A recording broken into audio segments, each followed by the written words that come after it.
again, everybody. Lance Russell and Dave Brown right along ringside. By golly, we're about ready to go with more big action. Thank you very much, and welcome to Georgia Championship Wrestling. I'm Gordon Solie, your host, and we have quite an hour in store for us. Hello, everyone, and welcome to Championship Wrestling at ringside. This is Vince McMahon, along with wrestling's only living legend, Bruno Sammartino.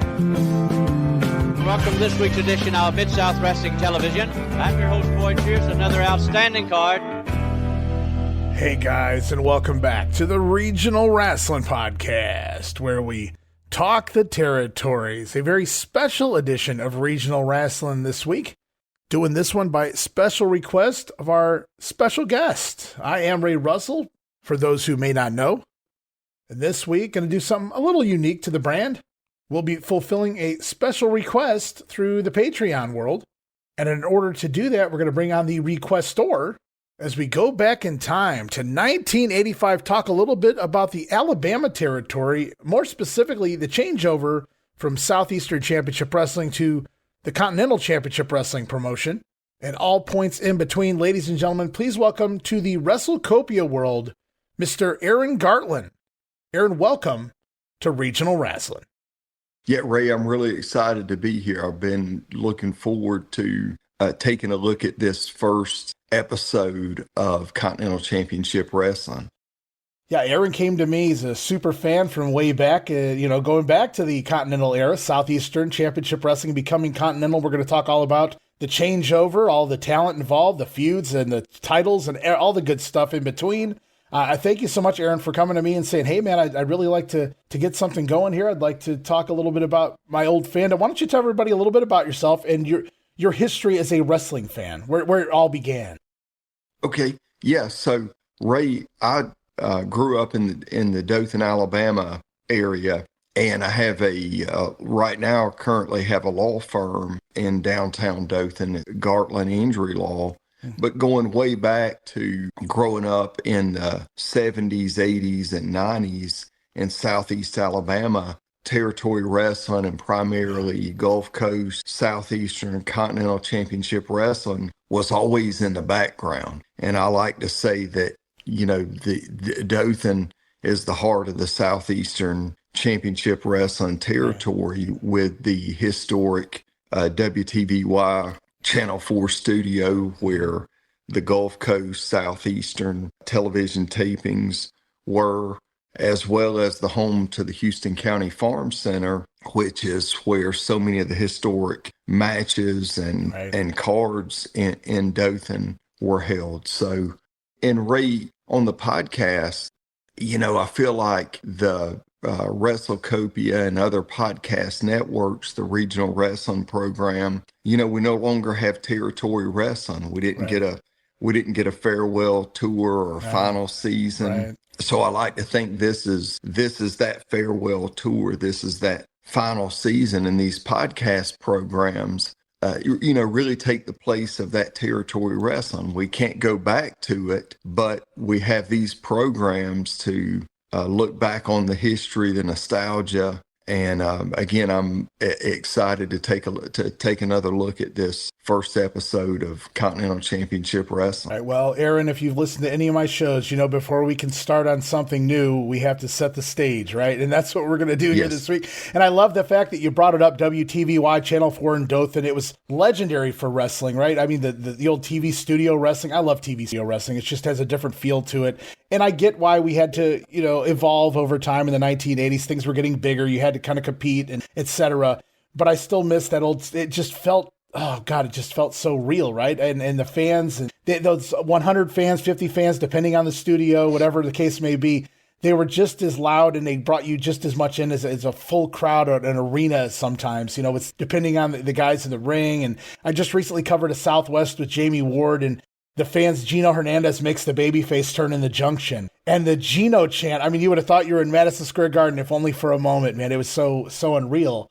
And so that's why it was so fun to go back and watch some of the Southeastern. And as we start off here this week, of course, we're starting, Ron Fuller has pivoted from we'll call it regional name of Southeastern Championship Wrestling to Continental Championship Wrestling because he's attempting to compete with the big boys. Vince, Jim Crockett, Vern Gagne, And Ron Fuller doesn't want to be left in the dust. He's one of the remaining territories still fighting here in 1985, and he's got a nice little troop of talent with him. Absolutely. And Ray, this was really a magical time to be a fan. We didn't know from the outside looking in, so to speak, that things were kind of unraveling. Yeah. But again, if you think about it, here we are in June of 1985. There's been several successful Starcade programs. Right. Bill Watts doing his stadium shows. Mm-hmm. We're on the heels of the first WrestleMania. Even Vern and the AWA are doing the Super Clash program, the Von Erichs with their Star Wars and various programs. And Ron is, really seeing the writing on the wall. And another component in this, Knoxville had been dormant for a while. Right. So it's really was a necessary thing. As much as I look back and enjoy the Southeastern programs, you just weren't able to do the ring entrances and the bigger production that, Ron saw and knew that he needed to get it, over to the Boutwell and, like you said, to be able to compete and adapt to what was happening at the time. And you know what it's like by the end of this year, Bill Watts is going to pivot from Mid-South Wrestling, the regional name, to the UWF. So all of these promoters know you either got to get in or get out. And they're throwing everything in they can right now. And I get it. You want the big arena feel. You want that illusion. Perception is reality. So we got to move from this little studio show into the Birmingham Boutwell Auditorium, which is a pretty big deal. You're going into an actual arena to film your TV now. So it's going to be a kind of a combination of big-time matches for the fans in attendance, but also you're going to be taping your quote-unquote squash matches, things of that nature, your storylines. Everything's going to be going on. Yes. So as we close out the June 8th edition of Southeastern Championship Wrestling, announcer Charlie Platt, I love Charlie Platt, he's bidding us adieu essentially on his behalf. And what a professional way to kind of quote unquote go out, because he's announcing what's coming up next week is Continental Championship Wrestling. We're going to be changing from the studio to the Boutwell Auditorium. We're also going to be getting a new announcer from Charlie Platt to Gordon Soley. What was your opinion on all of that? Well, I got to say as a kid, so I would have been 12, just turning 13 during this time period. Mm-hmm. So when we were watching this, and at the time we lived in a mobile home park in Midland City, Alabama, which is just outside of Dothan, Town and Country Estates, and two of my best friends, Ben Johnson and Dwayne Tharp, we would tune in. I mean, it was appointment television. And Ray, just to kind of give put a little context around it, we would often watch at Ben's house. He had cable, and the Continental program came on, and prior to that it was Southeastern, but it was a 5:30 Central Time, so it would overlap with the 6:05. So we would go. So we would often go back and forth. But Gordon was the Walter Cronkite of wrestling. Now looking back, Ray, I realized that Charlie, at least from the Southern Division of Southeastern Championship Wrestling, he was the voice of our childhood. He was the voice of Southeastern Championship Wrestling. And as you know, he goes all the way back to Gulf Coast.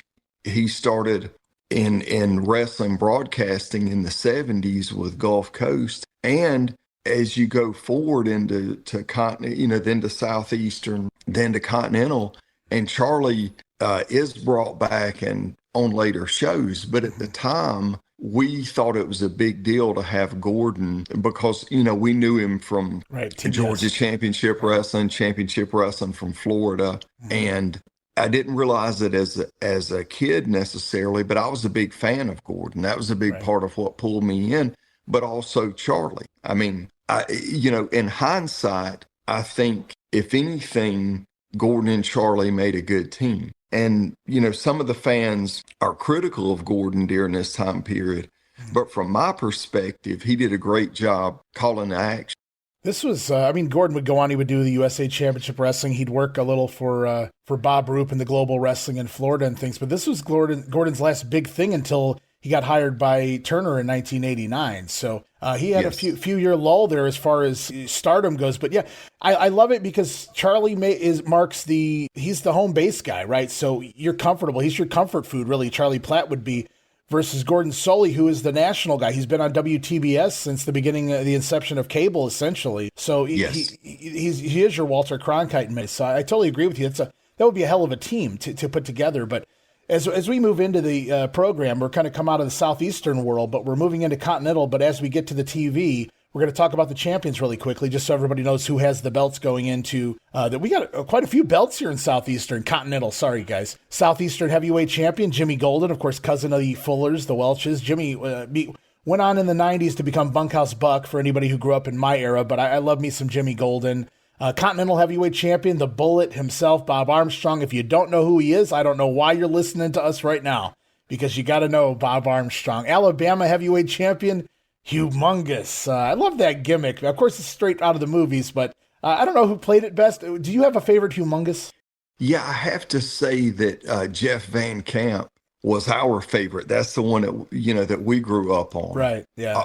Although Sid takes some criticism with it, but as far as visually, I mean, and for the time period when Sid and Bruno came in during the Continental Wrestling Federation time period with Paul and Eddie, it fit, it worked. But to me, Jeff Van Camp was the quintessential Lord Humongous. Right. There have been a few, right? But Sid, I think that was perfect for Sid because he was greener than grass, and you stick him in a gimmick like that, and he's limited to begin with, and so his character's limited to a degree.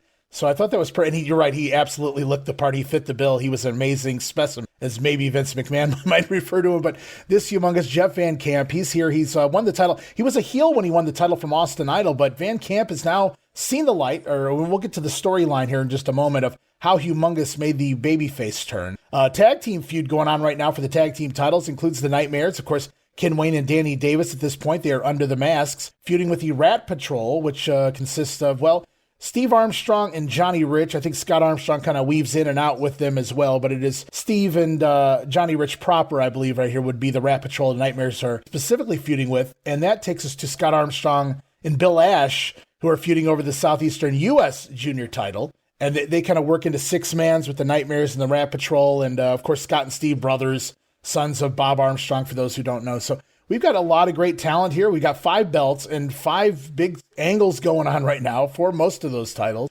We got Boomer H. Lynch to talk about here in a minute. Boy, do we ever. So there's a lot to get into, man. But I just kind of wanted to set the stage with some of the belts and some of the feuds going on. Yeah, absolutely. And I think, something that's worth touching on here, Ron Fuller's territories, in my estimation, Ron really did a great job of getting the most out of his talent. And I really think if you look at it, so many of the wrestlers that were in Ron's territory, in Ron's promotion, whether it was early in their career or in the twilight of their career, Ron would somehow get the most. I mean, I'm not a student of Bill Ash's career, but I can't imagine he fit in anywhere better than here in Southeastern and Continental. Agreed. And Scott Armstrong and, the Nightmare. I mean, it just seems like he got the most. And I think the belts were part of that. All the matches on the card seem to be important. They seem to have a meaning, and it's kind of easy to look at it and say, well, there's too many belts. But at the time, if you were there, we kind of got wrapped up in following who the various champions and the feuds were. Right. It meant something to us. They say, nowadays they say titles are props, and in a way they always have been, but at the same time, they were meaningful once upon a time. And so you would talk with your friends, who's the champion? Or you knew who the champion, you didn't have to ask who the champion was. Now I have to ask who the champions are. But back in the day, you knew who the champions were, and it was a pretty big deal. And oh my gosh, did you see Austin Idol beat so-and-so for this belt or whatever the case may be. And so I touched on it just a moment ago in regards to Humongous making the baby face, or he wants to be a base, but Ron Fuller's trying to pull him back to the dark side, pull him back to the stud stable. And we're going to get into some of the storylines that took place on the last episode of Southeastern moving into this episode of Continental, because they're very important to the characters involved here, I felt like anyway.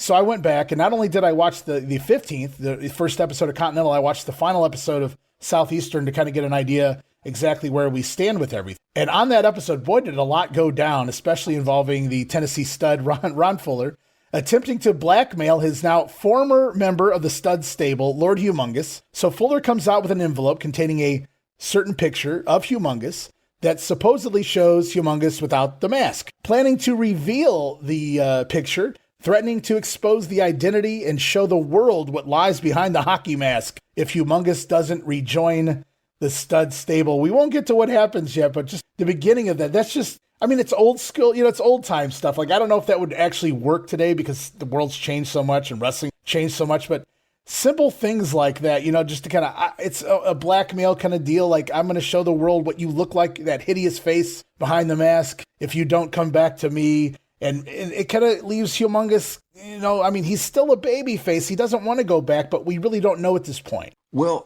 and also the little nuances, and who knows if this was the connotation, but that, they had in mind. But if you think about it, Humongous had been part of the stud stable, and they're running roughshod, bullying, if you will. And then kind of the irony of, in a way, of Ron kind of, trying to bully Humongous into kind of getting, and the dynamics there, it was really effective. And I think another example of, the character working so well, looking back, even though he was part of the stud stable, we wanted to be fans of Humongous. Yeah. The War Machine ring entrance, the movie, the vignettes that were done to kind of build him up. And it was really well done. Right. Too well done, apparently, because he had to turn a babyface, right? It's like, Vince had to do it with Jake and Randy Savage and things in the 80s as well, because these guys, Demolition, the guys were just getting over on a grand scale. And it happened here in the territories too. But I feel like this kind of story, the fans love you have to do it with the right guy. You have to want them to have their freedom, so to speak. You have to be behind them. But when you're invested in a character, like you said, you guys were growing up with Humongous, that's absolutely, the perfect story for it. I think just, again, on the large scale, when Virgil turns on Ted DiBiase, he's done, need I remind you that I'm paying for your mother's hospital bills, blah, blah, blah. And Virgil turns, and that crowd, for a night, Virgil was as over as Hulk Hogan for a night anyway, right? So, and so Humongous here, this story is huge. I mean, it really, people, like you said, people wanted to cheer, and now you gave them a reason to cheer. And that's what's so fun about watching Humongous. He's as over can get right now in the territory. So we've got one story going on over here with an envelope and a picture. We got another story going on with the Flame, who is the former Athafon number 2. Then Ernesto retires, so he becomes the Athafon number 1. Jody Hamilton, a legendary heel, legendary masked wrestler, just legendary, period. Great promo. What were your thoughts on Joe? I would imagine you hated Jody Hamilton growing up. Well, again, it was so exciting with him being a member of the stud stable. These are guys, when we went to the farm center to watch so again, back to the television show, it would run at 5:30 p.m. Central Time on Saturday night. Bell time at the farm center was 8:30. So it was a big infomercial for the big event, for the farm center matches that night. And to see, and again, what I'm getting at is, we knew that, relatively early on that the matches were not all necessarily on the up and up. But when you looked at guys like Humongous, the Flame, and they were part of Ron Fuller's stud stable, right? We knew they were dangerous guys. And I think it's another example of what I touched on with Bill Ash. Here, Jody Hamilton as the assassin is getting toward the twilight of his wrestling career, in-ring wrestling career. Right. And if we look back on it, this Flame character kind of breathed new life for the changing of this promotion. And it was an exciting time. And one thing that stands out to me, when we would go over to the farm center on Saturday nights, anytime the Flame was on the card, there was a fan, probably, I'm going to say he was probably 50, give or take. and he would they had the concrete bleachers, the farm center's basically just a big metal building, a big barn. Okay. And it had like stadium style, Coliseum style concrete bleacher seating. He would sit on the front, and we got the Coca-Colas in kind of the wax, probably 12-ounce cup with the shaved ice. And he would get one of those cups and make a megaphone out of it. And anytime the Flame was wrestling, he was, throw your flame. And these are things that kind of stand out. And that was kind of a running joke between Ben, Dwayne, and me. But again, as far as the Flame and Humongous, I mean, we knew these were guys that could take care of business if they needed to. And just a big, intimidating, two big, intimidating guys. Absolutely. And again, I think Ron getting the most out of Humongous and getting the most out of the Flame at that time. At his age, too. And Jody could still move around. He's certainly believable in the ring. It was good that he had a mask by that point in his career, I'm sure. So we weren't aging Jody out. But yeah, the Flame was a hell of a talent, and one of the best talkers of all time was Jody Hamilton. I love his book. I'm sure there's a lot of listeners out there that have read it, but if you haven't, I encourage you to go out and check out the Old Assassins book. It's a tremendous one. I need to go back and read that again. There's so much information in there. But so the Flame has his own issues right now. Of course, Ron Fuller's holding the picture in an envelope from Humongous, but the Flame apparently has been unmasked recently, and there's videotape footage of it. And according to him last week on TV, he offered to purchase it for twice as much as Bob Armstrong, but yet somehow Bob came away with the videotape. So Bob owns the videotape footage of a match or an angle where he unmasked the assassin so that it's his legal right to do what he wants with. So I asked the question, and you're an attorney, so I'm going to ask you, who the hell is selling the video? And why the hell would they sell it to the guy who's offering half as much as the other guy? I guess it's what we call wrestling logic, right? Yes. Yeah, I guess oftentimes we didn't think that deeply about it. There were we just kind of took it on the surface. Yeah. But in a way, it kind of gave you this thought that there's these behind the scenes deals going on apparently with the promotion and production or whatever, but we just didn't question it like we do now. Right. No. Yeah. Well, we're kids, we're fans. I totally get it. You get lost in the story and you're not really questioning. You're just enjoying. You're there for the ride. But it's so funny to look back now and have a little chuckle at it, right? Like it's like Bob Armstrong bought footage from the company of a angle, and the Flame wanted to pay double, but they said, we'd rather just sell it to the Bullet here. So Bob Armstrong comes out with a bill of sale in hand. I got a bill of sale. You don't hear that too much. He now owns the rights, and he has the means. He can now air the footage right here on TV. Fuller and the Flame we see in the video tried to attack here, but are run off by Lord Humongous and Austin Idol out here carrying a chair so that Bob can hand over the videotape. It's in the truck, whatever, and we're going to get the footage. And we go back to the VTR of said footage that he purchased, bill of sale. Humongous in the ring, choking down Ron Fuller. Stud Stable attacking Humongous. Bob Armstrong going to join in the brawl to help even the odds a little. Then the Flame shows up and tries to fireball Bob, but the Bullet ducks and the Flame winds up fireballing Boomer H. Lynch. Bob then going for the mask of the former Athathon, unmasking the Flame, but the Stud Stable going to cover his face before we can actually see very much. But I do love the way that Bob closes out the segment. He says, well, I know one thing. We all saw that he has curly black hair.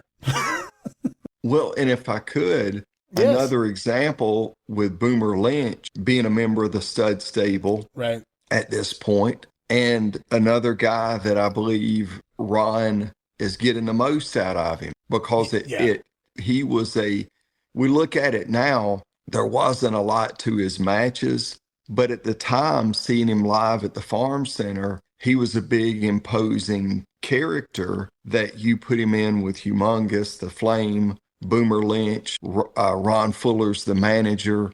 It worked. And I'm glad you point that out, because you being a native to the territory, actually watching it, being an actual fan, not somebody who traded tapes later on or who revisionist history, hindsight's 2020, and you kind of can pick apart things and say that guy wasn't over because he shouldn't have been over. But in your era, he was credible in his spot on the card, which was as a heel and a member of the Stud Stable. And that's good to know, because most of Tom Lentz, which is Boomer Lynch's, Tom Lentz is what he worked under more often than not. A lot of his career, he was simply a journeyman, an enhancement talent in a lot of places. So for you to say that again, Ron Fuller got the most he could out of him, like a Bill Ash, which it's unfortunate. I think Bill, it was his look that held Bill back, because Bill was pretty solid in the ring, and he had the gift of gab. There's no doubt about it. So, I agree with you. I think Ron was able to grab what was available and make the best with it. And that's not a knock.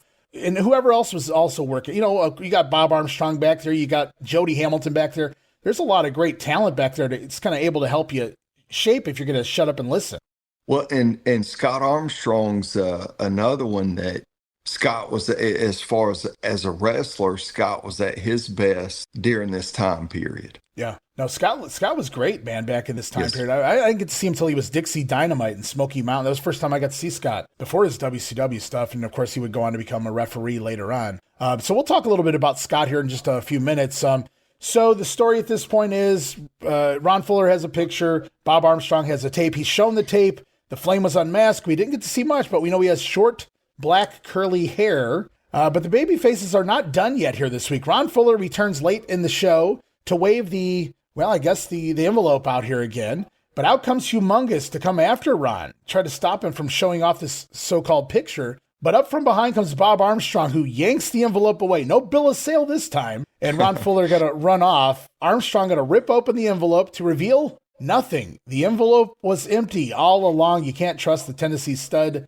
I think Bob quipped something like he didn't think there was anything in there because Ron Fuller wouldn't spend the money to take a picture. I don't know, something like that. Well, and I got to say that, Bob had a way of talking us into the building, and, to see that he's at the focal point. And it's something I look back on. We were, Alabama. Some of our friends were Auburn fans, Southeastern Conference football. We had that. But from my perspective, the Armstrongs were our home team, and Bob was the captain.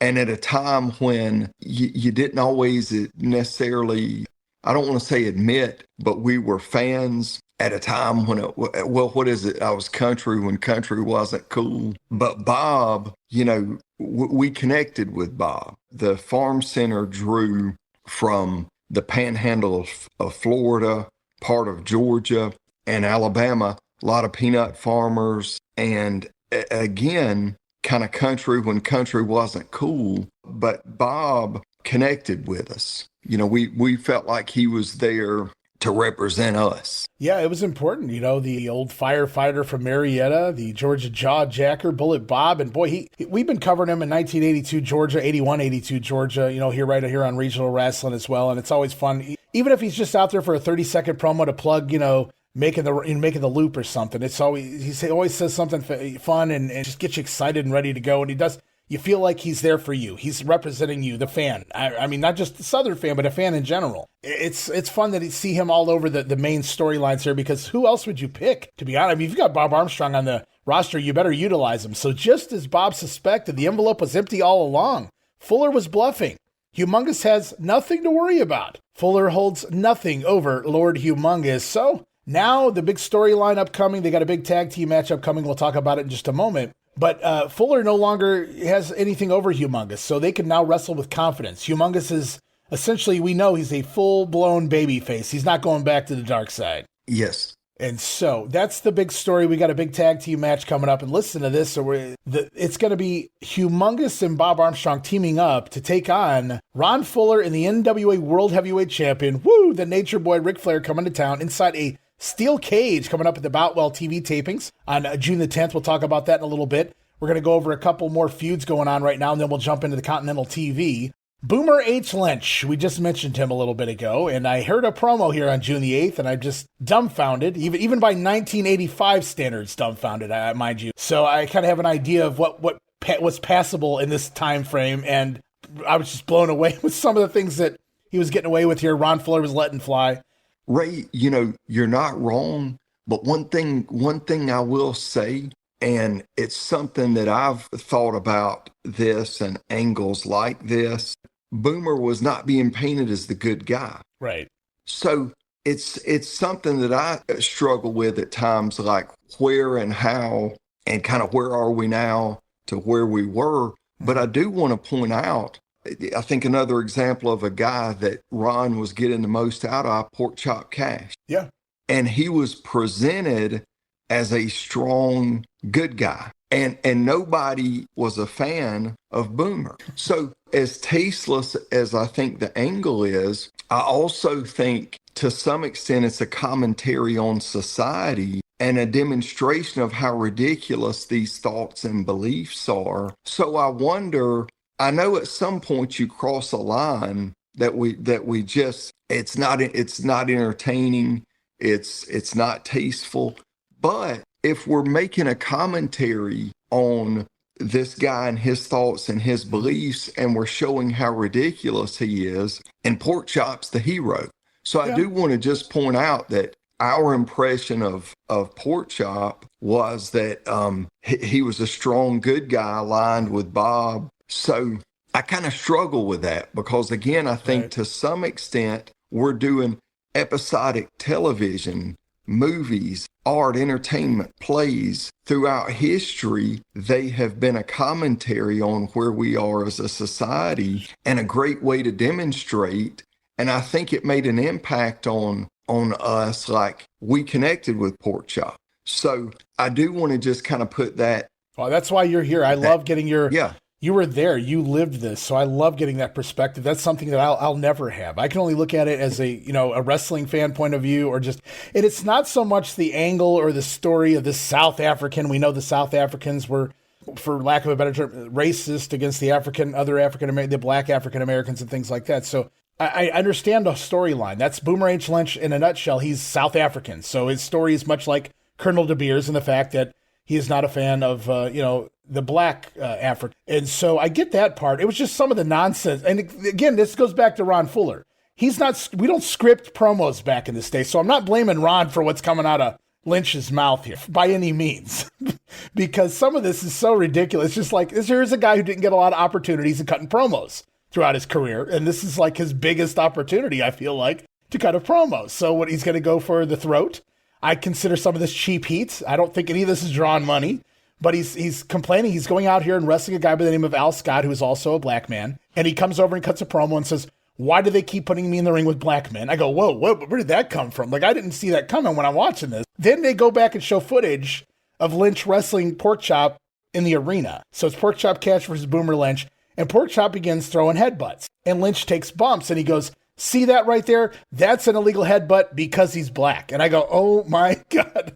So what are we doing? Because, of course, going back to Bobo Brazil, of course, the Cocoa butt. And it was always the big storyline that the black wrestler had the hard head for whatever reason. I have no idea. And then, so it was just tasteless in a way. I don't mind the story. I'm fine with that. And you're right. You're 100% right. Porkchop Cash was built as not only the babyface, but as a strong black man, a strong man, period, right? He's standing up for himself and his people and his rights and etc. So I'm on board with the story, if that's the story you're wanting to tell here, especially in the 1980s. Like you said, the world was changing still very much so. And so like the movies and like everything else, I'm on board with that. I don't know that I was even offended by it. I just thought, how ridiculous are some of these comments that he's making in this promo? Yeah. It is taking it because, like you said, you've got the storyline and you get there without all this ridiculous commentary. Right. But I do wonder sometimes, are we losing our ability to, through art and entertainment, to demonstrate and to give a fair commentary? Right. Because let's face it, back then, and there's still people in the community that think that way. And this is a commentary on all the problems with that and how ridiculous it is. And again, not to belabor, but we were excited to see Porkchop Cash in the territory because we looked at the wrestlers that were aligned with the Armstrongs, Porkchop Cash, Austin Idol. We kind of put them on that same, that same level. So I think for us, it gave us a good introduction of like, hey, this is a ridiculous way to think. What is this? What is this all about? Because wrestling was portrayed as real for so long, I don't really know where everything blends together and the shades of gray and everything that goes on with this. But it's so odd that you can watch Law and Order SVU and people can be raped and they can be murdered and they can be lit on fire and all these things. We can see all this stuff and we don't get offended. We're involved in the television program. I hope they catch the killer, but at the same time, it's a TV show.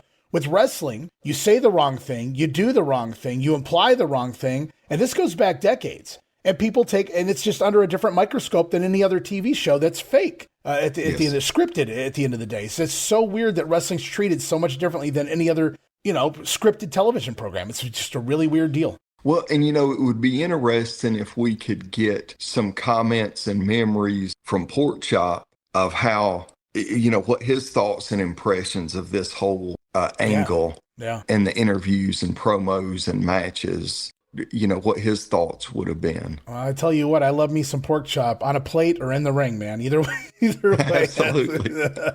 Well, we got a couple other big names in the town right now. Of course, Ron Fuller going to run the promotion. So cousin Jimmy Golden, and he deserved it. Don't get me wrong. Main eventing right now, Southeastern champ. And he's feuding with Austin Idol Dolan, the Universal Heartthrob himself. Take me back to your childhood memories of Jimmy Golden and Austin Idol. Well, Jimmy Golden, again, part of that stud stable. From time to time, he would box. And when you go back through the history of the Armstrongs, the Fullers, the Welches, the Goldens, and like a lot of families do, there would be disputes between the cousins or the brothers, and you never really knew the rivalry between the Armstrongs and the Fullers went on for over a decade. Right. And Jimmy Golden, and I really believe, the Bunkhouse Buck, people know him from that, but I believe Jimmy was at his best during this time period. It's really unfair. Jimmy was I didn't mean to cut you off here, and I apologize. No. But I just wanted to point out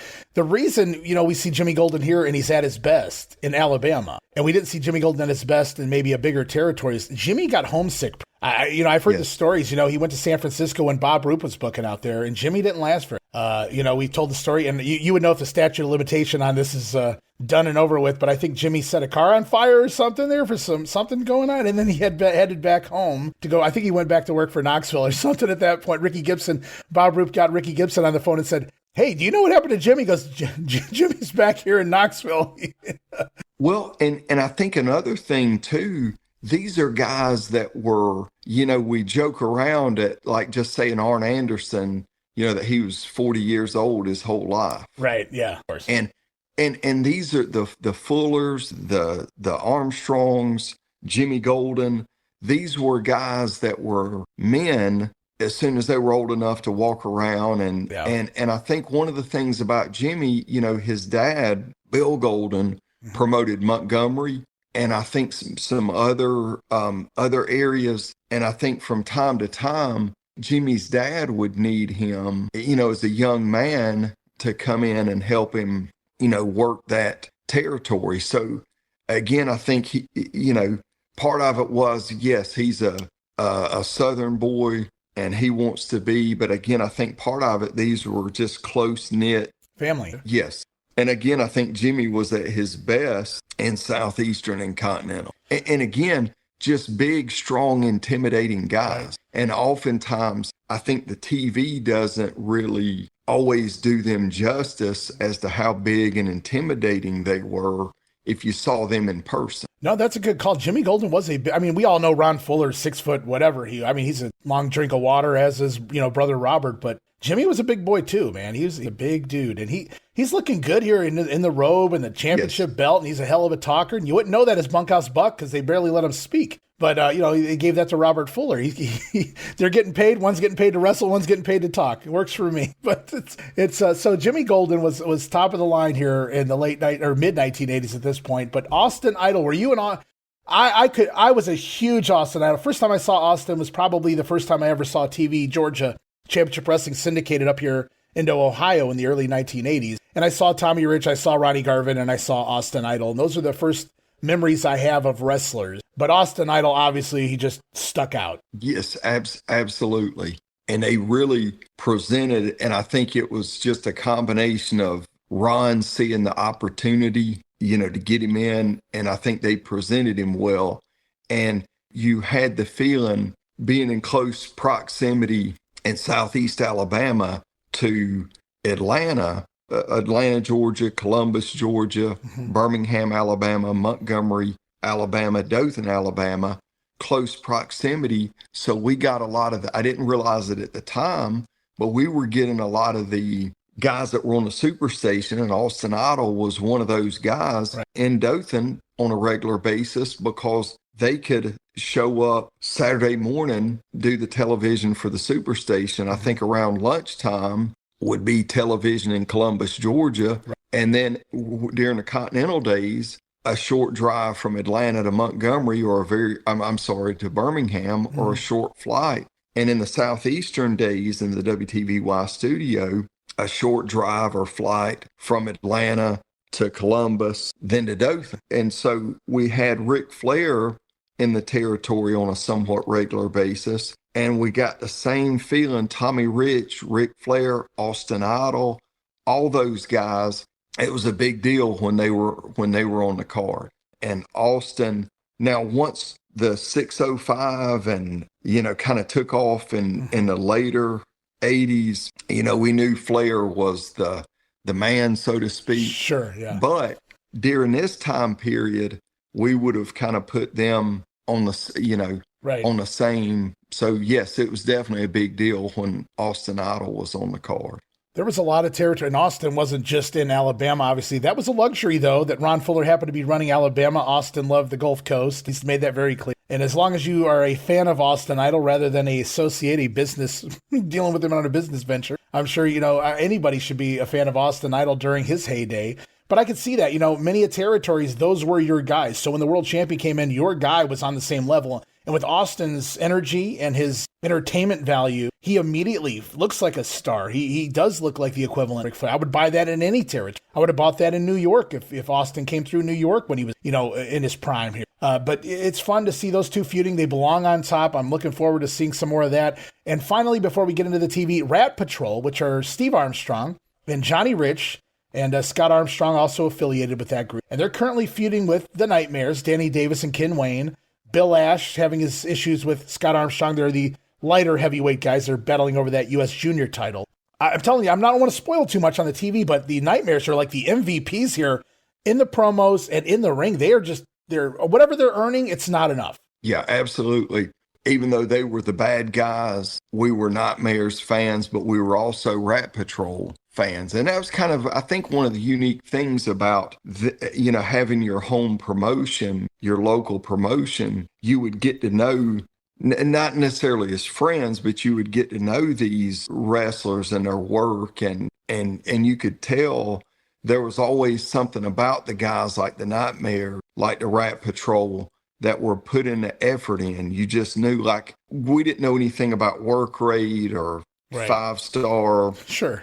Or whatever, but you could tell the intensity. And Ray, I think this highlights something else, that going all the way back to the Southeastern days in 1980, around 1980, when they started running Southeastern on the southern end from the WTVY studio, they did a great job of showing highlights of matches from the Farm Center, the Boutwell, whatever the case may be.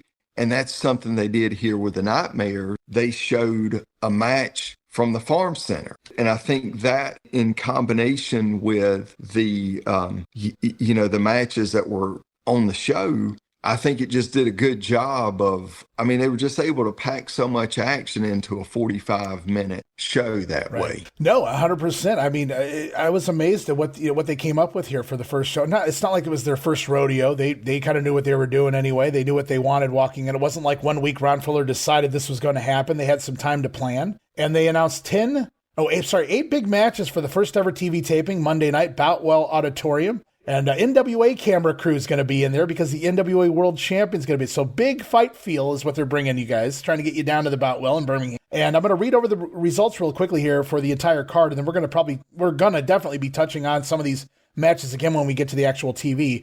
But it was an 8-match card, TV taping. And some of these matches will air on the upcoming TV we discussed. But it was Scott Armstrong defeating Bill Ash. They're feuding over that U.S. junior title right now.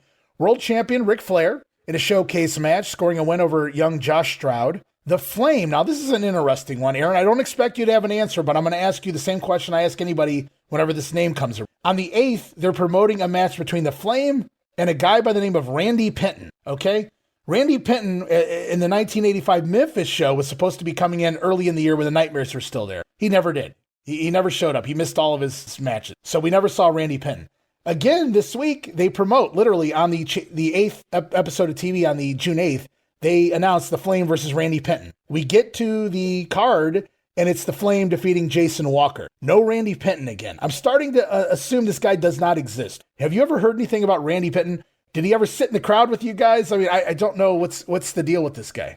No, I don't know what the deal is either. That's interesting. Yeah, I know. Interesting. I made a post. I posted a card a couple years ago. I think it was for Southeastern or Continental, and Randy Penton was on the old ad. And Steve Crawford, one of WrestleCopia's own, he does a lot of deep dive into the Southern Territories as well. And he said he thought he had heard maybe Penton was a friend of the Nightmares, which would go along the lines of, believability because, okay, the Nightmares were in Memphis when his name was there. The Nightmares are in Alabama when his name is here. But he never makes it to any of these times. He's like Glacier in WCW. He's coming soon. Yeah, that's interesting. Well, anybody listening, if you have, anything to add in regards to this Randy Penton character, please elaborate. Please let us know. I'm very curious. This guy's like a ghost ring. I don't know. Also on the card, it was Boomer Lynch over Pork Chop Cash. They announced it as a Texas death match, which is confusing because I don't believe it was. I think they're going to promote it for the next week, so they might have pushed that back. Ron Fuller with another showcase match over Larry Clark. Southeastern title match, Austin Idol defeating Jimmy Golden for the belt. Well, we'll have to wait and see how that plays out when we get to the TV. Nightmare cage match. The Nightmares defeating the Rat Patrol of, this would have been Steven Scott Armstrong, because we're going to learn here in a moment Johnny Rich is out of action for storyline purposes. But a Nightmare cage match is unusual because they take we'll call it the territory version of the cage match. You got to pin the guy to win. And they couple it with the WWF version. So you have to pin the guy, and then you earn the right to escape the cage at that point. So you have to do both things. Defeat your opponents in the ring, and then both members of the team also have to escape the cage. I love all the dynamics, extra, wheels moving there. It makes the match go longer and more exciting. Absolutely.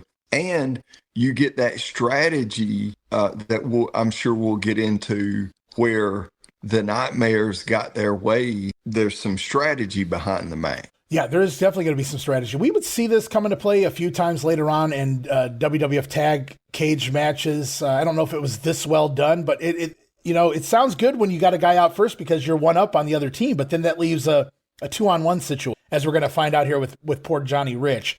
As we close out the Boutwell show, the main event of the night, which will not be aired on TV. It was Bob Armstrong and Lord Humongous scoring a victory over Ron Fuller and Ric Flair inside that steel cage. What a big main event. And no doubt at all, Ron Fuller purposely bringing the world champion to town on those first set of taping. Yes, absolutely.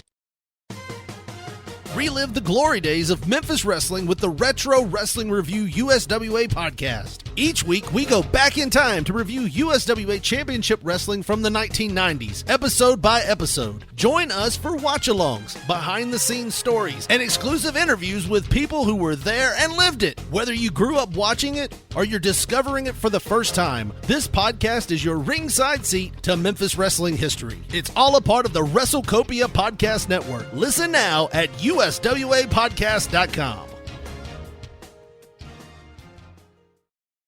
Hey guys, Ray Russell back to talk to you about all the new and exciting audio and video podcasts we've been putting together over at patreon.com/WrestleCopia.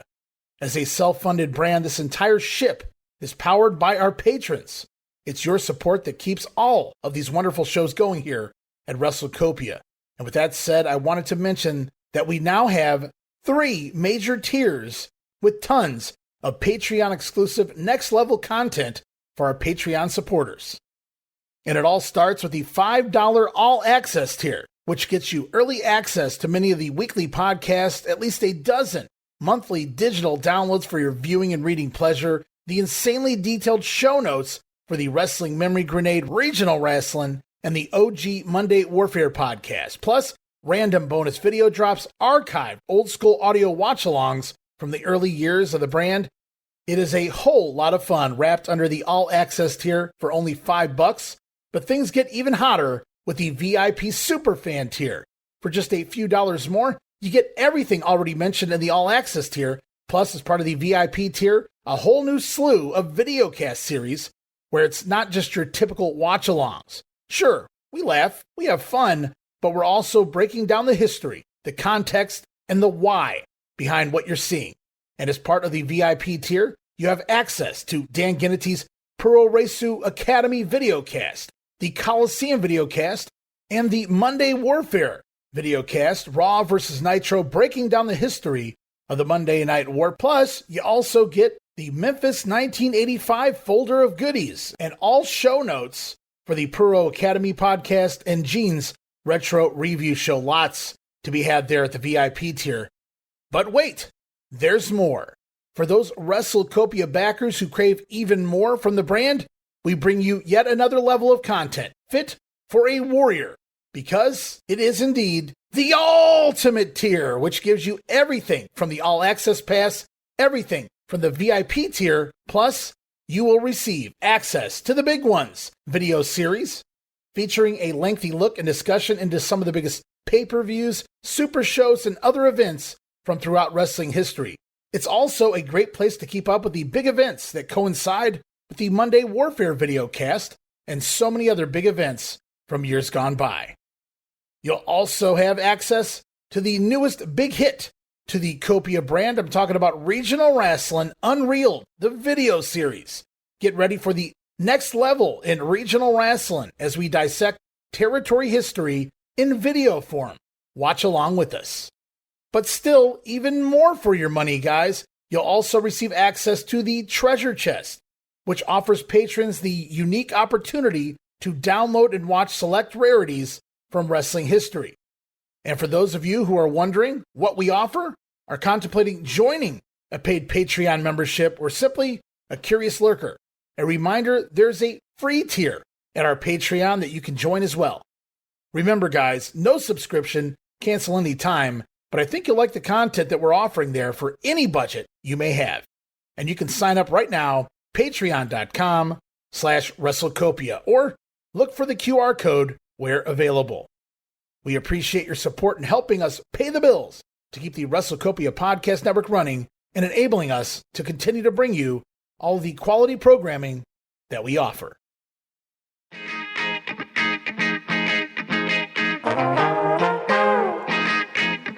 Hey, it's Bob Smith, and guess what? The Outdated Wrestling Hour is now part of the WrestleCopia Podcast Network. But hey, no fear, you're still going to hear the unique guests, comedy, music, authors, journalists, funny people. Who knows who's going to end up on the Outdated Wrestling Hour? Remember, it's all new and all old. So check it out in the WrestleCopia Podcast Network and wherever you get your podcasts. Listen if you know what's good for you.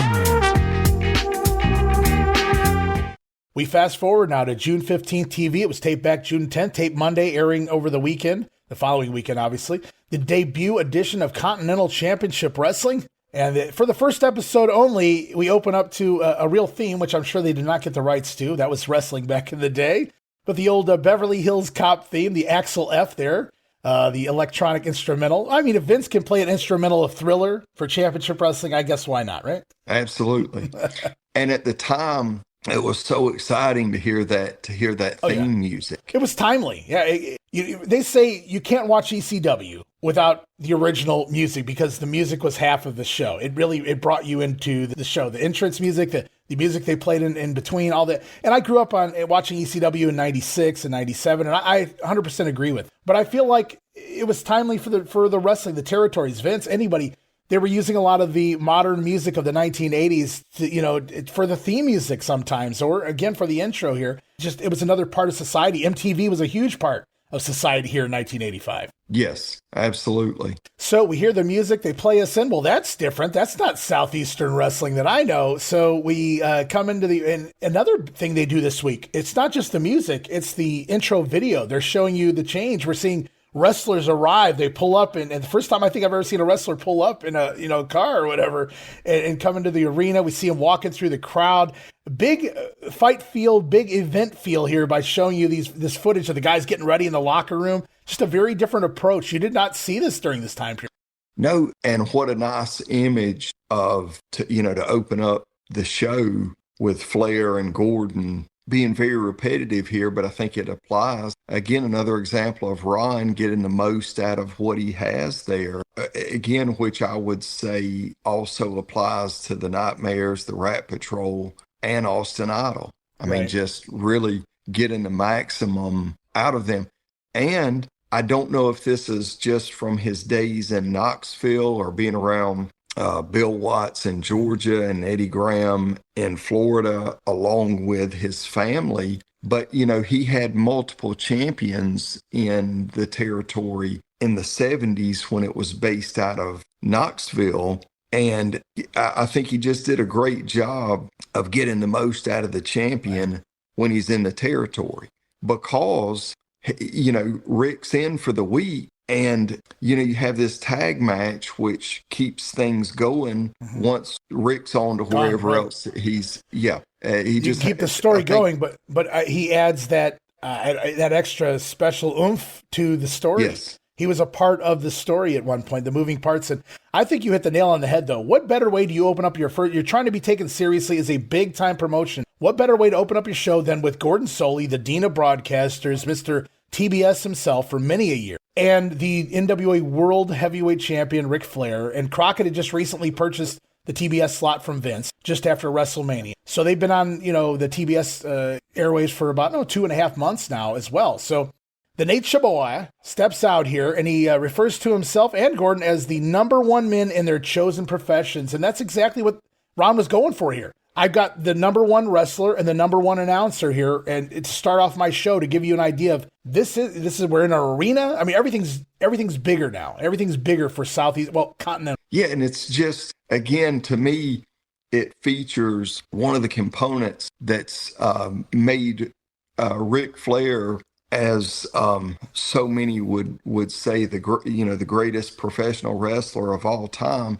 These details, he knew exactly what to say to open a program. Yeah. And it may just be me looking at it through nostalgic rose-colored glasses, but when you see the look and the reaction, and again, this is not a scripted thing, but the look and the reaction of Gordon and the respect that they have for each other. And I got the feeling that Gordon was like on cloud nine to have the NWA champion referring to him as the greatest in his field. I just felt like Gordon was, I don't want to say giddy, but it looked like they were enjoying what they're doing. Well, Flair's, it's a compliment to Flair. He's helping make this territory maybe a big boom. We don't know what's coming in Gordon. I don't want to call it a resurgence. He hasn't been gone that long, but this is like a revival. Like, oh, this is my next chance. I got another shot at doing this thing. And with Ric Flair the NWA World Champion standing next to me, this is a big time deal. So I can see that being a good. The only thing that I'm going to get it out of the way now. I've only got one negative about this entire show, and that's the fact that the microphones are being fed through the PA system. Okay. And so there's this echo. There's at times where it just cuts out. You can't even hear it very well. So I understand that's a lot of money to kind of feed it directly into, your recording, your video equipment and things like that. Maybe they weren't ready for prime time in that department. So, and they do a lot of interviews here, which is, the issue I'm having, because not only are we doing it with Gordon, we're going to do it in the ring. We'll talk about that in a moment, but that was my big takeaway here. The only negative I had about this episode was the interviews going over the loudspeakers. Yes, that is a kind of a big criticism of the promotion at the time, and the lighting. The sound and the lighting. At the time, again, I don't think we were evaluating it that way. Right. But when you look at a Bill Watts production, or a WTBS production, or a WWF production, and for that matter, even the AWA production, the in-ring action is on par, but their production is just and even world class at the time. They might have had the best production to begin with. Everybody kind of copied world class. They got luckier. So that was my only, for anybody curious, waiting for me to say anything, trash anything on this show. That's really the only negative I have that I recall. We'll go through the notes here, but that I recall, that was my big downtrodden, because there were points where it just cuts out. And I kudos to them if they were trying to get the fans involved and listening to the stories unfold, but it doesn't play out. The acoustics just aren't there for me. I don't know. I just wasn't a fan. But again, I'm looking at it in hindsight. As growing up, I'm sure I would have just appreciated the wrestling. That's all I really cared about back then. Get those guys in the ring and let them beat each other up. I did get a kick out of the fact that Mike Jackson, yes, that Mike Jackson is the ring announcer here. reigning U.S. junior heavyweight champion for the past 47,000 years, I do believe. Mike's still wrestling today. Just recently watched him do a suicide dive on AEW clip on social media. So shout out to Mike Jackson. But here he is way back in 1985, perhaps in semi-retirement here as a ring announcer. I thought that was interesting. Yes, and the word is, I didn't realize this at the time, but Mike has been, I believe, an educator and a coach in the Birmingham area and has had a career there. But at the time, Mike was one of the guys that had his crew that he would take as enhancement talent over to Georgia for the TV. And I think that it's possible that's what Ron had him doing here, is he may have been helping with some of the enhancement talent, but also I guess they say that Mike always ran independent, or as they would say, outlaw, and also possibly had a knee injury at the time. Okay. So I think Ron saw the value in having him around, but didn't necessarily want to put him in the ring at that time. Well, Mike was a guy, again, who was never given any promo time, but I thought he did a fantastic job here of not just ring introductions, but as an interviewer as well. Like, he got it. I enjoyed it. I thought it fit well. I thought it fit well with Gordon. I thought it added a lot to the show. I agree with you. It's kind of fun because we're going to see this multiple times over the show, but Gordon's going to interview the baby faces. Mike's going to interview the heels. So we're going to have baby faces up on the stage, heels in the ring, and all the major interviews as well. Like Gordon's going to talk with the Nightmares up on the stage. We'll get to that. But right now, we kick off the show with Gordon and Ric Flair. And of course, we go to the ring. Our opening bout features the NWA World Champion Ric Flair. Ron Fuller ain't no dummy when it comes to booking. We're going to make this thing feel big time, big league. We're going to put the world champion in the ring right out of the gate. Ric Flair taking on Josh Stroud, who is a youngster, well put together youngster. Gordon putting over that Stroud was a draft pick in the USFL. I'm not sure what round he went. Of course, the USFL, about a year after this, went the way of the dodo. So that was a no-go. Josh Stroud made a pivot to the world of pro wrestling, as Flair going to give Stroud a little offense here and there throughout the matchup. But also, at one point, it looks like Rick's getting a little frustrated with the youngster here. He kind of deadweights Flair on a suplex. Rick kind of give it to him, stiff him a little bit maybe. And then Flair goes to put on the figure four leg lock, and Stroud begins selling before Rick can hook the leg, to get the leg hooked over. Stroud even rolling over to his stomach while Flair's trying to apply the hold. So I got a kick. I'm sure Flair was not happy with it. But I couldn't believe the showcase match for the world champion, 7.5 minutes. That's a bit much for the world champion in an enhancement match, I thought anyway. No, you're not wrong. But again, in 1985, as a 12, 13-year-old, we really were not thinking of it that way. And we were excited about the USFL. Gordon putting this guy over as a member of the Orlando Renegade, talked about his first love being professional, or his first love being wrestling. And he had a look. He was well put together. So I agree with you in hindsight. In hindsight, maybe something else could have been done, but at the time, I don't think we were thinking about it as a little too long, or gave him a little too much. And I thought it was a good finish on the figure four. Now, it wasn't executed necessarily perfectly, but in theory, I thought that was a good way for Flair to get the win with the figure four. Absolutely. He goes to the leg near the end of the matchup and hooks on his finisher, gets the world champion over as if he needed to get over, but Josh Stroud, he had started wrestling a little bit. His first love was pro wrestling because he had been doing in and out, working some job matches and things like that prior to the USFL, actually. So then he gets drafted there, and he plays there for a cup of coffee, Savage would say.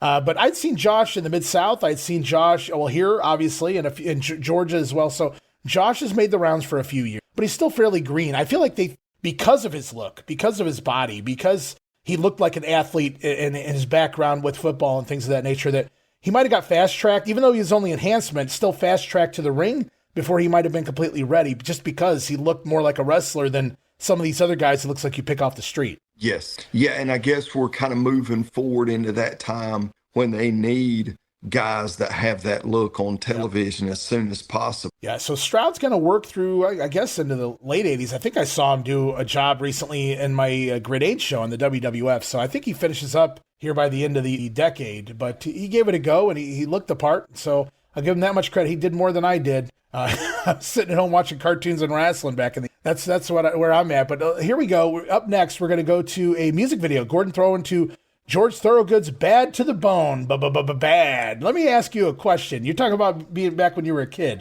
Whenever this came on the radio, was the first thing you thought of the Bullet? Yeah, and it still is to this day. Any time we hear that, we think of the Bullet. Then something that I picked up on the first match is just how nice. Again, the lighting's not ideal, right? The sound's not ideal, but how nostalgic and how nice that ring, that Continental ring, the kind of the blue gray with the circular stars in the middle, and it's difficult to tell with the lighting.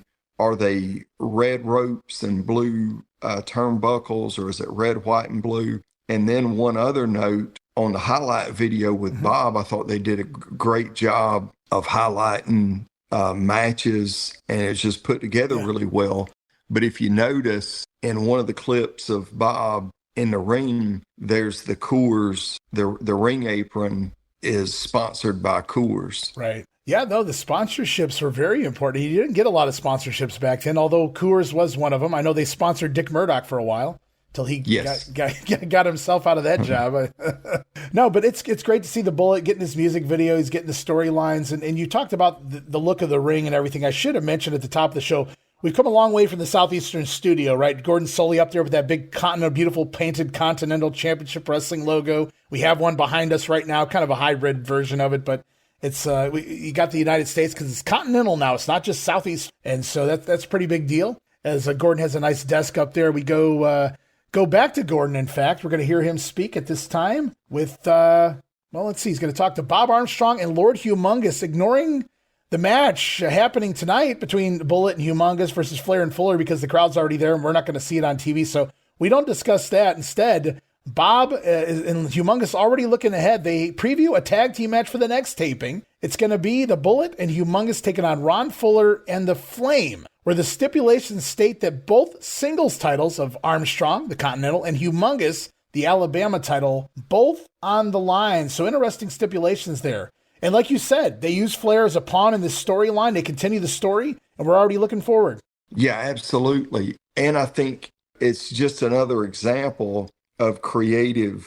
I don't know that Ron necessarily gets one. I'm not sure how hands-on he was with the booking at this point. I know Bob always had a lot of input on whatever angle Bob was in, but whoever's responsible, I don't know that Southeastern and Continental, the bookers, whether it's Bob, Ron, Robert, etc., get the credit for the creative booking. The Nightmare Cage match, this tag team match, a really creative way to use the champion. Yeah, titles can change hands in a tag team match. The Bullet and Humongous continue their feud with Ron Fuller. We told the stories at the beginning of this episode in regards to the Flames issues with Bob Armstrong, Humongous's issues with Ron Fuller. It all ties in together. Ric Flair stops through, like I said, a little bit of a pawn in the story. The world champion using what a perfect way, and that's great booking. Whether that was Bob or Ron or whoever came up with that idea, perfect. Hey, Ric Flair's coming into town. Let's just kind of sneak him into the story here to add a little, extra pizzazz to it as we continue to tell the story. And at this point, I'd mentioned the back and forth interviews they do. Gordon's up on the stage with Bob and Humongous. In the ring, Mike Jackson is speaking with Ron Fuller and the Flame at the same time. So it's kind of a back and forth style where the wrestlers can hear one another talking to each other. And I like that on one end. And again, I'm nitpicking because it's hindsight. But I think that should be something special. I think that should be, and I'm fine with that because these guys are the main event. So these guys do it fine. But they're going to do it later with other guys and things like that. And it's like, we don't need to do that with everybody. We don't need to hear a rebuttal with everyone. My personal opinion. Yeah, I just, if you look back at Southeastern Wrestling studio shows from 1980, early 80s, they were doing that a lot in the studio back then. Except at that point, they would often have 1, 2, maybe 3 or 4 wrestlers at the desk with Charlie and whoever his co-host would be. And then they would have what Ron has referred to as Studio B. Right. And you'd have a group of wrestlers in front of a blue curtain, and they would go back and forth. And at times it would get repetitive. They would go to the Armstrongs, then they would go to the Fullers, and then they would go back to the Armstrongs. Yeah.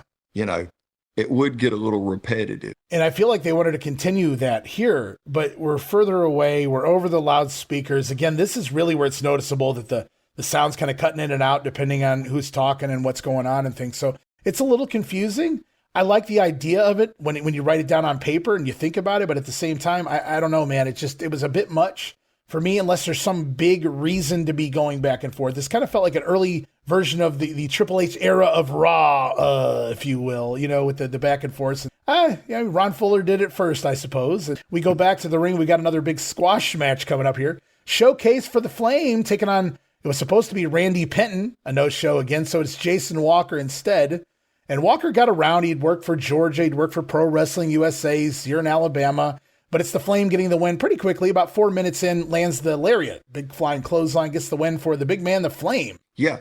And again, I thought it was another good exhibition match that really highlights what a, dangerous, intimidating guy the Flame is. Yeah, and we talked about the storyline he has ongoing right now. We just heard him kind of rebut with Ron Fuller in regards to, well, he's one of the main event guys here in the territory right now. He's got his issues with the Bullet. Two grizzled veterans are Jody Hamilton and Bullet Bob. Jody's got some time on everybody, I feel like, here in regards to time in the ring. But that can only be a good thing here because he's looking, I can't believe a guy his age, his size is leaving his feet for his finisher, right? They're hitting a lariat and looking good. And his interviews were excellent. I mean, Bob's interviews on the show, the Flames interviews, Flair's promo. I mean, there's good. They're just getting so much done in a 45-minute period. Right. And like you said, getting so much done. We already know the next segment. We're coming out of the Flame match. We go back to Gordon Solie standing by with a couple more of the babyface talent, Scott Armstrong and Pork Chop Cash, who is waving his Rougeau Brothers American flag there. And I got one of those for my Grenade podcast. So I'll wave it and show my support for Pork Chop as he talks his upcoming Texas death match with Boomer H. Lynch. Scott Armstrong also telling Bill Ash that it's Scott who is now in the driver's seat as he shows off the U.S. Junior Heavyweight title.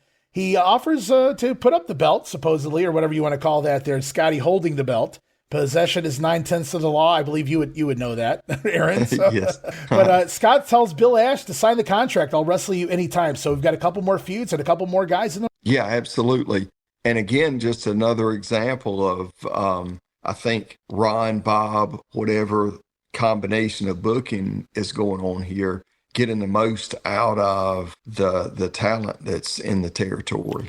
It's a smaller promotion when you count the wrestlers, the guys that are actually being utilized. It's a smaller territory, but at the same time, everyone's being utilized. There's a story for everyone, so everybody fits in somewhere, which is really fun. A fun dynamic we didn't see in a lot of territories. You'd have a couple storylines, and everybody else just kind of waited their turn. And here it's like all the way down the line. We have Mike Jackson back in the ring with Boomer H. Lynch and Billy Ash. They're going to respond to Scott Armstrong and Pork Chop Cash, stating that Armstrong stole his U.S. Junior title and that the professor, Bill Ash, will put his brain to work to find a way to get back his championship gold. Again, These are two guys that I look back at it and I think about a leadoff hitter that, we didn't necessarily look at it as, hey, curtain jerkers or the opening match. This was an important match. We were fans of Scott Armstrong, but these are two guys that could lead off a card. Sure. And again, not in the connotation of, as they say, the curtain jerker. Mm-hmm. No, these were the leadoff. This is your leadoff hitter. Right. No, and I was a huge Southern Boys fan when they came into the NWA in 1990. Steve Armstrong and Tracy Smothers. They were never going to be the Steiner brothers. But when you ask me who my favorite team was, I would say the Wild-Eyed Southern Boys in 19. I would tell you that if I was watching WCW, they were my favorite team. And people go, "What about the Steiners?" Well, yeah, the Steiners, but they're in a different world. Like I'm not even like that. You can't. It's apples and oranges. My during that time period. Yes, of course the Steiners, but so I'm with you. Even sometimes those opening guys, the guys in the second on the card, they could be your favorites. They could be the fun match of the night. You know what I mean? So Scott Armstrong, definitely fantastic guy. If that's opening your show, you're going to have a hell of a show, and it's going to be a damn good time for the fans. Absolutely. Well, we continue on with the action. Ron Fuller, the Tennessee stud in the ring, taking on Larry Clark. Gordon Solie going to put over Ron's basketball background, of course, college basketball. Ron Fuller, wrestling credentials, plenty of those as well. Ron will probably tell you he's like a third generation. He's probably like a 17th generation star. Who knows how far back that Welch family goes in the world of wrestling, but he's going to work the leg of, I thought this was the heelish thing to do. He's going to work the leg of Larry Clark for the majority of the match. And then instead of putting on the Fuller leg lock, he beats him with a pile driver because he's a bad guy. And the match goes 2 minutes and 30 seconds. Yeah.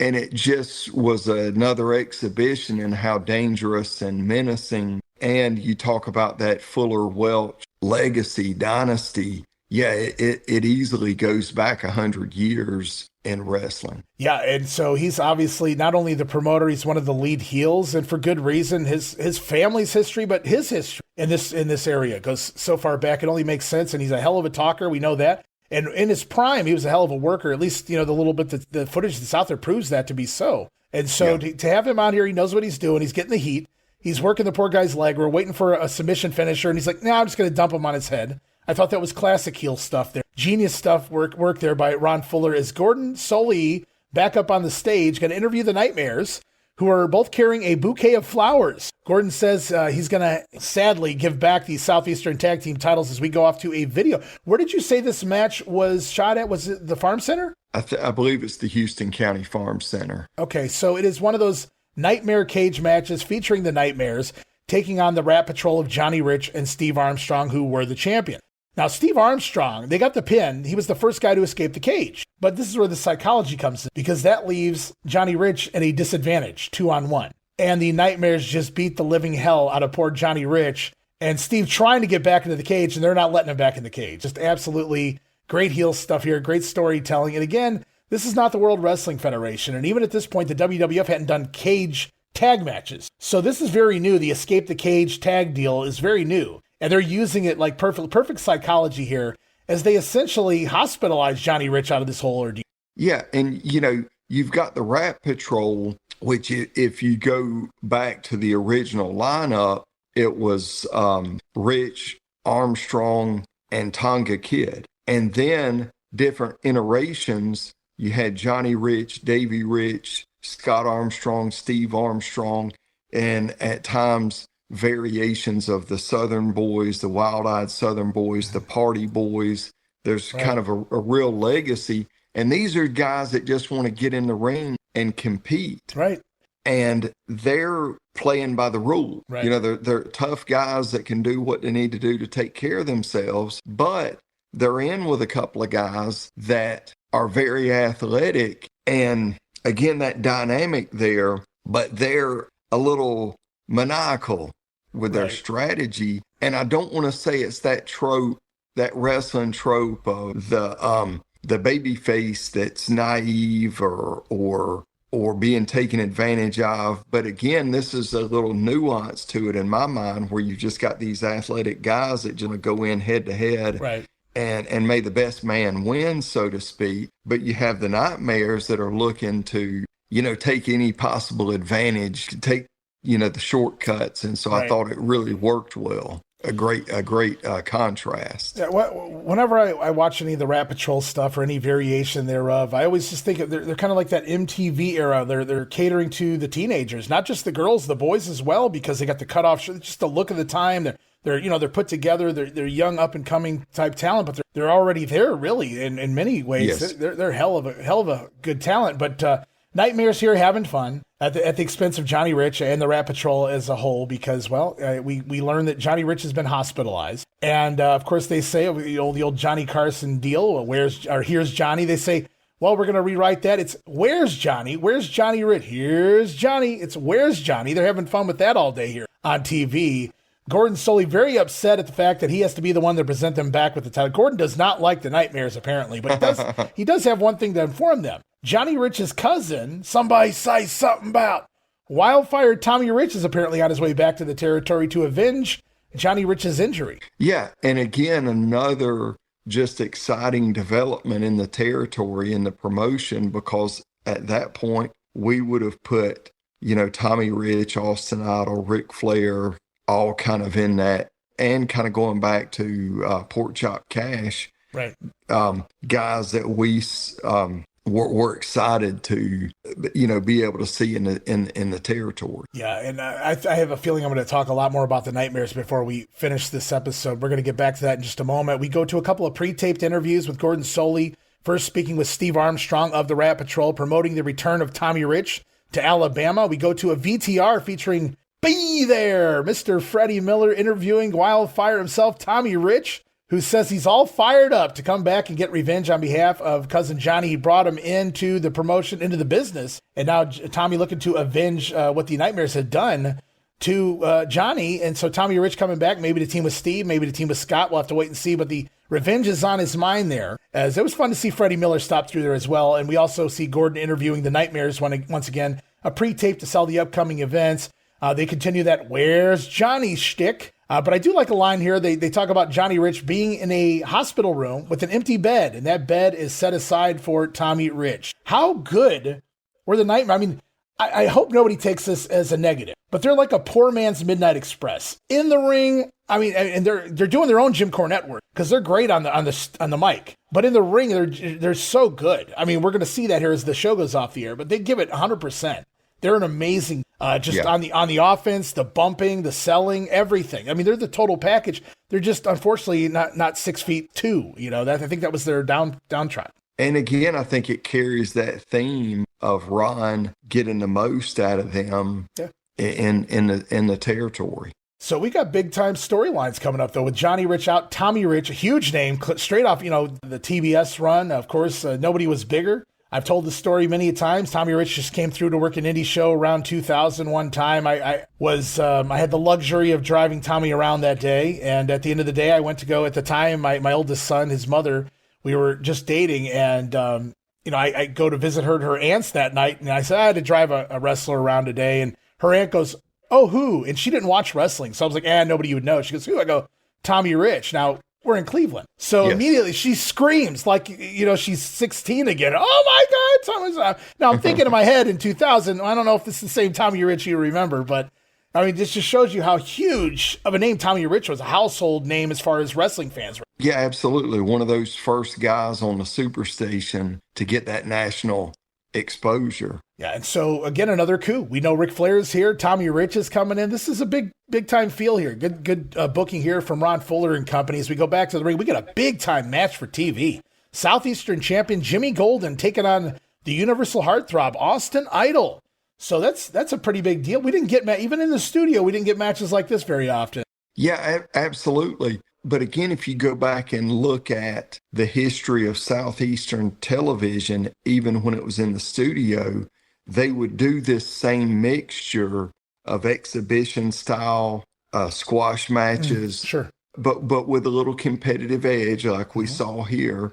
Also highlights from the arena, and then you would often get a main event caliber match, such as Joe LeDuc versus Jacques Rougeau, or the Sheep Herders against the number one contender for the, so you would often get one or two, main event caliber matches on a television card. Right. And I mean, it doesn't get any bigger. You have the Southeastern title on the line. This is actually a title match. This is not a non-title match we would see a lot on TV back in the day. And this is two of your top main eventers. It's Austin Idol on the TV screen. So it's big time. Jimmy Golden, the champion, as we come in. Austin in control early and often. Golden taking some powders, taking some timeouts on the outside.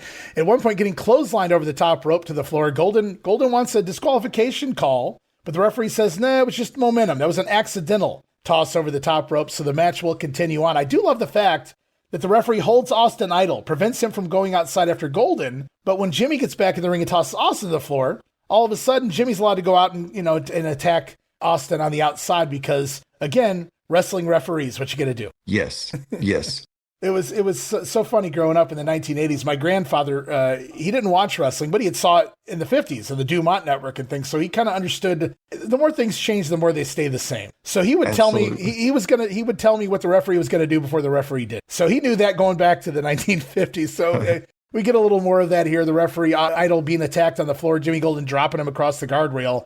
Idol repeatedly tries to get back in the ring, Golden not allowing it. He's wanting a count out here because he's going to retain the title either way. A win's a win, especially for Jimmy Golden. But Idol finally snapping the neck And entering the ring, going to go to the work on the leg of Jimmy Golden, lock in that Las Vegas leg lock, the figure four for those not aware. So we get 2 figure fours on the show, but Golden able to make it to the ropes. Golden going to trip Idol up using the ropes, put his feet on the ropes for leverage, try to make the cover. Referee going to count 1, 2, but he catches Golden cheating. The match goes on. Austin firing back with an atomic drop, looking for a Boston Crab, but Golden flipping him over.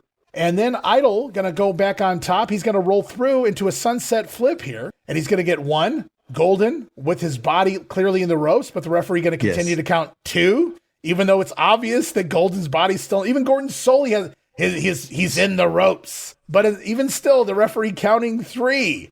And Austin Idol is our brand new Southeastern champion. 8.5 minutes here of TV time. Competitive match, title match. We get a title change here on the first. I don't think that was done by mistake. A title change on TV, though. Very curious circumstances because it was very, to quote an old phrase, Ray Charles could have seen that Jimmy Golden was in the ropes. Absolutely. And I guess the only thing we can really think of, maybe they were wanting to protect Jimmy somehow. He has something to complain about now. Absolutely. Yes. So even though he lost the belt and the fans are happy, Jimmy, saves a little face. It's like Billy Graham when he loses the belt to Backlund. His foot was under them. So he always had that to come back on if they wanted to follow up on that. And so we get that here, although this was far more blatant. Jimmy Golden's body literally in the ropes. They were a little closer probably than they would wanted to be with the spot is what I feel like here. But either way, the story is that Jimmy Golden was robbed. The heel was robbed, but the crowd's happy. So we're going to ignore the fact that Golden was in the ropes. Austin Idol, your new Southeastern champion. And it's so fun because he has to immediately go from a wrestling match to a promo. And Austin Idol is sucking wind here during this interview, man. Yeah, and I wondered, was he really winded or was he just selling the excitement and the competitive nature of the match and just wrapped up in the moment? But I noticed that as well. That looked very legitimate. I don't know that Austin Idol was having a lot of 9-minute matches, But no, it was very cool. Of course, like we've seen it all episode long. Now, this is where I would have used it. I wouldn't have used it up until this point. This is the back and forth I would have kept. And this is Austin Idol up there with Gordon Soley. Mike Jackson's in the ring with Jimmy Golden. Golden's saying, hey, I was robbed. I had my hands in the ropes. I'm not happy about this title change at all, obviously. Even if he had been pinned clean, I'm sure Golden wouldn't have been happy, but he has a hell of a gripe on his hands. And he lets Austin know that there is a return clause in the contract, and he will get his title back in the days to come. Idol welcoming the rematch. He wants to prove he can do it again, referring to Golden as a crybaby. That's right. Yeah, we've seen him. What did he say? We've seen him rise, the fall, and the fall, and now you ball. Yeah, excellent. I love that line. Yes, very good, Austin Idol. So Jimmy Golden has a gripe, and I want to get your take on all that. Yeah, I thought it was an excellent match, very competitive. 2 guys that work well together, and a great way to not completely close out the show, but kind of a great main event match for the first episode.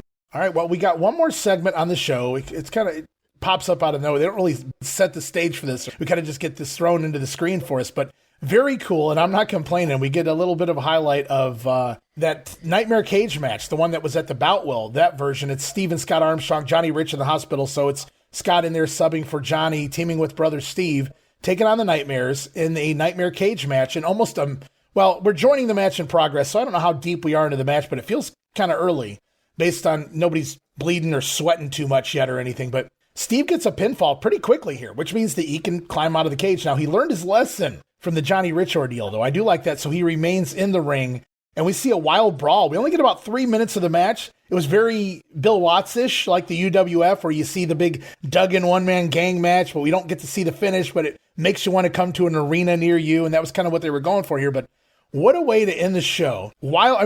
And this is where just these 3 minutes of action.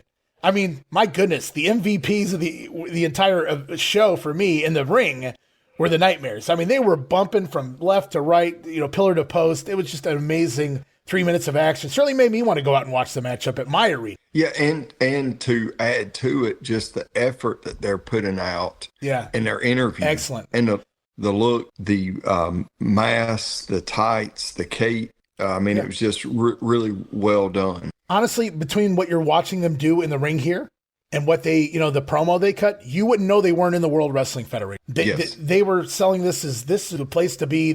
We are the best in the world at what we do. And you have to believe that, man, if you want the fans to believe. And they're just an excellent heel team. They're an excellent team in general. And I really appreciate their work here at the end of the show. What a way to send the fans home. And Gordon Soley, doing a little sell job here over top of the action as we're watching what's happening in the ring. Gordon telling all the fans to send in your card and letters to your local TV stations you're watching this program on. Let them know what you'd like to see. Send them your feedback on the new Continental Championship Wrestling. So I thought that was really interesting. Gordon asking for feedback. They want to know what the fans want here on the television program. So quickly into it, but for the first episode, and not in a studio, I thought job well done overall. I agree, especially if you were watching this in 1985. Oh, yeah. Again, the production may not have been on par. It was close, but maybe it wasn't on par with the other top promotions at the time.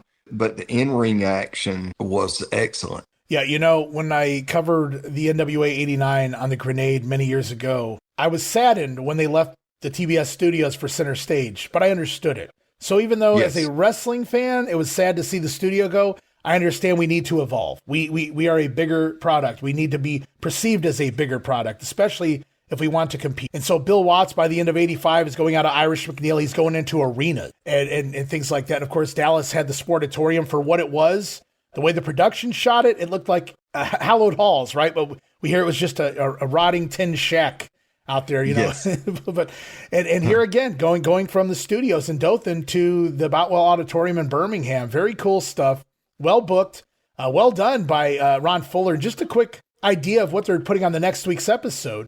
They're very smart in what they do. We saw a lot of it. We saw a showcase of Ron Fuller and The Flame, and we got to look at a lot of these guys this week. Next week, it's a whole new troop of guys. Humongous in action next week. We didn't see him wrestle. Bill Ash versus Scott Armstrong. We heard the story. We haven't seen them wrestle. Well, we see Scotty on the way when the show's going off the air, but we don't see him in a proper match. So we get that junior feud on TV next week, and we get the tag titles. Tommy Rich was promised coming to town. We're going to see Tommy Rich and Steve Armstrong on TV. Wildfire Tommy Rich and Armstrong challenging the Nightmares for the tag team titles. So we're getting a whole new troop of guys who, if you don't count this 3 minutes of footage while the credits are rolling, we haven't seen any of these guys compete yet. So it only makes sense to get a different troop of guys on TV, to get more guys over, but to continue the storylines on TV as well. Yeah, absolutely.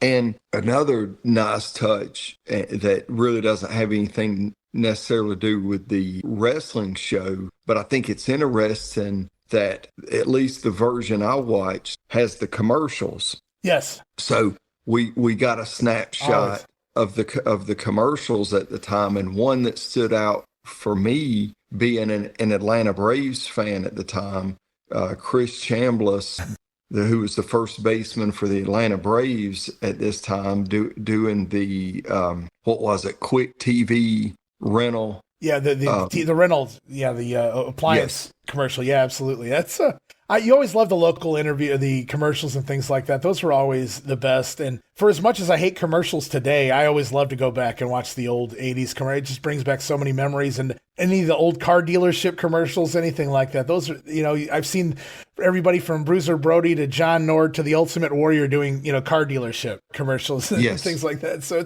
it's great. And Dusty Rhodes, guys like that. And you have to wonder, what they get those vehicles for. Probably nothing, but it's all right. That's right. Well, and on this particular program, they had one of the local car dealerships doing a promotion, I think, for Pepsi, a grill, and a rack of ribs, or some kind of promotion if you came in and bought a car. It's been a while, but when I was going over my Portland stuff, once upon a time, Tom Peterson, everybody knows, he was the big local guy. He was selling all his appliances and things. And the one weekend, if you came in, you got a free haircut, a bag of chips, and a pop. It was like, wow, simpler times. Take me back to the 1980s. Yeah, absolutely. All right. Well, I guess that's, you know what? As they were going off the air, I did catch this. I don't know if you did. Rolling the credits, executive producer Sherry Jo Welch. I thought that was an Easter egg there, which was at the time the wife, I believe, of Ron Fuller. She gets credited as the executive producer there. So I thought that was absolutely. And that pretty much wraps up the first episode of Continental. So again, if you can remember, exactly what you were thinking at the time, but you see the change. I mean, it's a huge change. It's jarring, really, The difference between Yes. Southeastern and Continental. It's a whole new territory with the same guys, basically, is what it feels like to me when I watch one to the other. What were your thoughts there? Were you guys just embracing it? Were you like, oh, this is great for the business, or your local wrestling? Was it a step up, or did you go, where did my old studio wrestling? No, we were excited. We were excited about it because by that time we had seen the WTBS 605 program. We'd had some exposure to Georgia Championship Wrestling, prior to that, Right. Championship Wrestling from Florida, some of the magazines. I don't know if we would have had exposure to the AWA at that point, but we definitely had exposure to the WWF. And, so we were just looking at this as, they're expanding along with the NWA. Sure. The NWA on the Superstation. This is kind of our local version, the branch, they're bringing in Ric Flair and Tommy Rich and Austin Idol. I mean, and the ring entrances, the music, Humongous is coming out, the War Machine, the Jimmy Golden and Robert Fuller are making their way to the ring with All Hell's Breaking Loose, the Bullet Bob. They're able to show the ring entrances now. Yeah. And see, Ray, prior to that, as much as we enjoyed the interviews and the WTVY studio show, you really couldn't have a ring entrance. No, you in the ring. Yeah. Yes. Absolutely. Yes. Yeah, no, it's definitely a change for the better. I mean, for the environment, the big fight feel, the big time feel, and I'm enjoying it so far here. Just the first episode in, looking forward to seeing what they do. Now you're making me going to have to go back and continue to watch these things. I'm kind of hooked. Yeah. In between all the other research I'm doing right now. So thanks a lot, Aaron. Yeah, absolutely. Yeah, I enjoyed it. Well, guys, we're going to wrap it up this week. Hopefully you enjoyed this very special edition of Regional Wrestling. You have Aaron Gartland to thank for. Once again, thank you so much, Aaron, for bringing this to me and wanting to, do this special episode together. I had a blast, man. I hope you had a great time. Yeah, Ray, I enjoyed it. And it's really, again, a way, we no longer have the territory wrestling. And as I said, we at the start, we didn't get the farewell season, right, or final season farewell tour. And we don't have the territory programs, but your podcasts, along with the other ship and a host of shows that you have on the WrestleCopia network, you all, along with other podcasters out there, are taking the place of the territories, essentially. Just want to keep the history alive. Do the digging, I guess, for other people that just want to sit back and learn the easy way. I'm doing it the hard way, man. But it's always a fun time, a history lesson every time. And we want to thank you so much, Aaron, for being a part of this special edition of Regional Wrestling and Continental Championship Wrestling. Thank you, Ray. And I really want to thank you for the research and the diligence that you put in, not only to this show, you really make it easy for us. You've done all the research, the notes, and again, not just for this program, but the host of programs that you have on the WrestleCopia network. So this is just, I'd like to think of the least that I can do to thank you for all the educational entertainment that you provide us. Thank you. Look forward to it. Hopefully we'll see you again on the program. Thanks, Absolutely. Aaron. I hope so. Thank you, Ray.